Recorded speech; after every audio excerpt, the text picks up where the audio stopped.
এই দেখুন colourful chips, এগুলো কিন্তু সারা বছর রেখে খাওয়া যায়।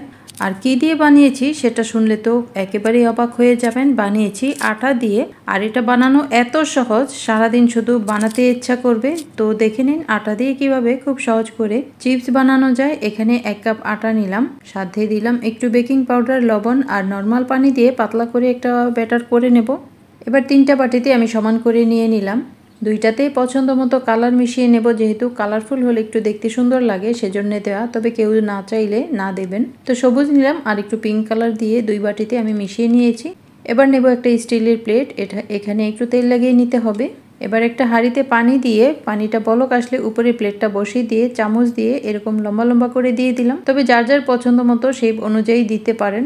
তো আমি একটু লম্বা করে দিয়েছি, এটা দেখতে সুন্দর লাগবে। আর অল্প দিয়েই অনেকগুলো চিপস বানানো যায়। আর একটু দেওয়ার সাথে সাথে এটা সেদ্ধ হয়ে যাচ্ছে নিচের গরম পানির ভাপে। এটা ঢাকনা লাগানোরও দরকার নেই, একটা দিয়ে আরেকটা দিতে দিতেই আরেকটা হয়ে যায়। তো সবগুলো দিতে দিতে দেখবেন যে সেদ্ধ হয়ে গেছে, কালারটা চেঞ্জ হলেই তুলে নিতে হবে। তো নিচে যদি লেগে যায় সেক্ষেত্রে চামচ দিয়ে তুলে তারপর একটু আবার তেল দিয়ে মুছে নেবেন। এরকম করেই আমি সবগুলো বানিয়ে নিয়েছি। তারপর এগুলো রোদে শুকাতে হবে, রোদ না থাকলে বারান্দায় মেলে রাখুন। বারান্দাও যদি না থাকে সেক্ষেত্রে ঘরে ফ্যানের নিচে রেখে দিন, তাহলে এটা শুকিয়ে মচমচে হয়ে যাবে। তারপর একটা এয়ারটাইট বক্সে ভরে অনেক দিন পর্যন্ত, এমনকি সারা বছর পর্যন্ত রেখে খেতে পারবেন। এই দেখুন একেবারে মচমচে করে শুকিয়ে গেছে। তো এবার আমি তেলে ভেজে নেব। তেলে দেওয়ার সাথে সাথে এটা ম্যাজিকের মতো ফুলে একেবারে ডাবল সাইজ হয়ে যাবে।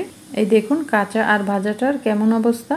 এটা খেতে যেমন মজা আর বানানো কত সোজা সে তো দেখলেনি। তো ভেজে নিয়ে এটাকে একটা মশলা দিয়ে মাখিয়ে নিলে খেতে আরো বেশি টেস্ট হবে। দিয়ে দেব চাট মশলা, চিলি ফ্লেক্স আর বিট লবণ। এটা দিয়ে মাখিয়ে খেলে একেবারে মনে হবে যেন বাইরে থেকে কেনা চিপস। একেবারে কুড়মুড়ে এই চিপসটা খুব সহজে বানিয়ে দিতে পারেন। ভালো থাকুন, সহজ রেসিপি পেতে সাথেই থাকুন।